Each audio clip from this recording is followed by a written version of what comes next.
Hi, thank you for joining me. Today we're going to talk about how we can redefine the learning process by making it more personal and fun. I'm going to share 5 strategies that you can use as a language learner or as an educator. Before we get started, I will introduce myself so you know a little bit more about me and why you can trust my advice. My name is Tanya Suarez and I am an online English educator. I have over 10 years of experience working with English language learners of all ages, kids, teenagers, adults, both in person and online. I actually started out my career in communications, specifically public relations. I focused on politics and the hospitality industry. Now, this experience has absolutely made an impact on my teaching. I focus more on practical, real-life communication skills. I find that this helps me help my students speak naturally and confidently. And at the end of the day, I very firmly believe that it's not about learning English, it's about communicating in English. What's the point of learning a language if you're never going to use it? I'm from the city of New Orleans, which is in the state of Louisiana in the United States. I love it. My family is actually from Mexico. So I learned Spanish first at home, and then I learned English in school. I would say that this kind of changes my 10 years of experience to over 30 years of very personal experience with language learning. Enough about me, let's talk about why you're here to get the 5 strategies to redefine the learning process. The first strategy has to do with a word that anytime I hear it in the education conversation makes me want to scream. And that's the word should. In my professional opinion, should is one of the biggest obstacles that we create for ourselves when it comes to teaching and learning. I can't tell you how many times I would hear in the teacher's lounge, oh, my students should want to learn this. They should pay attention. Or when I hear a defeated student talk about how they're disappointed because they should be able to read that book by now, or they should feel more comfortable speaking English at this point. So I'm going to dare you to let go of the word should. And when you do that, what you really do is you let go of all of the preconceived notions that you have about how one should learn and should teach. And when you do that, that's when our magic can happen. That's how we can start the redefining process. Strategy number 2.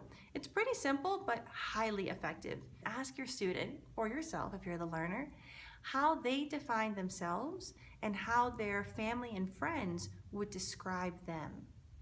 It's a pretty simple question. You can even prompt them and encourage them to think about words like funny, serious, shy.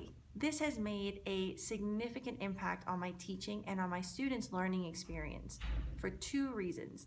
The first one is the student feels that you genuinely care about them, that you're invested in their learning process as an individual. So whether you have a room full of 38 teenagers like I had, or if you're one-on-one teaching online, this can really help build a bond and trust between you and the student. The second reason is this really helps you tailor the lesson or tailor how you learn. I had a student who I thought was really conservative and shy and would just, was a great student, but I didn't really feel a lot of energy from him. So one day I decided to ask this really simple question, and I was floored because I found out that he thinks of himself as really funny and that his friends think of him as the life of the party. I would have never guessed that. It was a humbling reminder that when you're learning a new language, one of the most awkward parts is that you don't feel like yourself. So when I found out that this student was actually a funny guy, I was able to completely change my approach. I tried to show him how to infuse energy into his intonation. I showed him how to use different types of humor. It turns out he loved sarcasm. So we were able to practice how to use tone, how to use idioms, how to really explore that side of himself. Let me just tell you that within a matter of weeks, I saw the energy go up in our lessons. He was more engaged. He was more excited about being in class because it was about him. You have to be selfish when you're learning a language. Make it about you. Help your teacher make it about you. Make it about your students. When you do this, when everything's about you in the learning process, of course you're going to feel more invested. Of course you're going to see your students want to show up and want to learn. Strategy number 3, test out materials. I cannot stress this enough. Test before you buy. You would not buy a pair of pants without trying them on or at least looking at them. So why would you buy a book? Why would you watch a show without testing it out first to make sure it fits? One of my favorite examples about this is I had a student who wanted to watch television in English, but he didn't know what show to watch.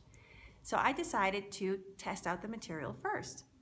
I would say it took us about 2 months of me looking for YouTube clips and YouTube videos so that he could preview different TV shows, different styles, to really identify what he wanted. And this was awesome. In the first 2 weeks, I would say, of the clips that I was sending him, we were able to identify that he did not like the British accent and he did not understand British humor. So once we identified that, I was able to redirect my efforts and find resources that were in American English.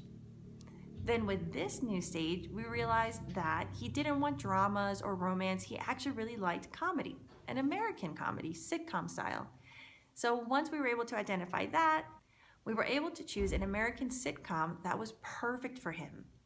Now, strategy number 4. Now, this one might seem like the most basic, but I'll be honest, it's the one that has the most impact on how you teach and how you learn. Ask your students why they're learning English. It seems like a pretty basic question, but this can help you customize your learning or your teaching. If your student wants to learn about business English, ask them further. What about business English? Is it giving presentations? Is it small talk in the office? Is it participating in meetings? The more specific you can get them to tell you their needs, the better you can address them. You can't solve a problem you don't know, and that's what this does. And strategy number 5 kind of ties into strategy number 4. When you ask the student why, or when you ask yourself why you're learning English, this helps you find better resources and tailor your approach. But things change. For example, if you're studying English for a business presentation and you train and you prepare and then you give your presentation and you feel confident, great. You shouldn't spend your whole life studying presentation skills. So every few months, ask yourself or your student, has anything changed? Are you interested in anything new? What do you want to learn about? After presentation skills, you might realize, I have no idea how to talk to my colleagues in a casual setting. Awesome! Now you can focus on learning small talk. So keeping in touch with your own needs, touching base with your student is amazing. It will help you always keep your learning relevant.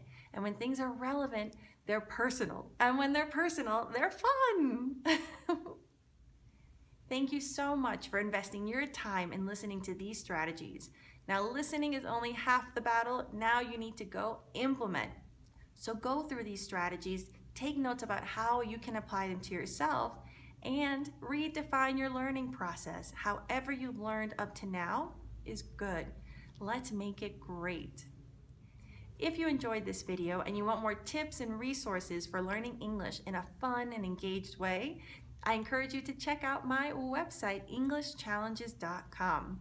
Follow me on social media, we can chat, and I can help you speak English more naturally and confidently. Bye!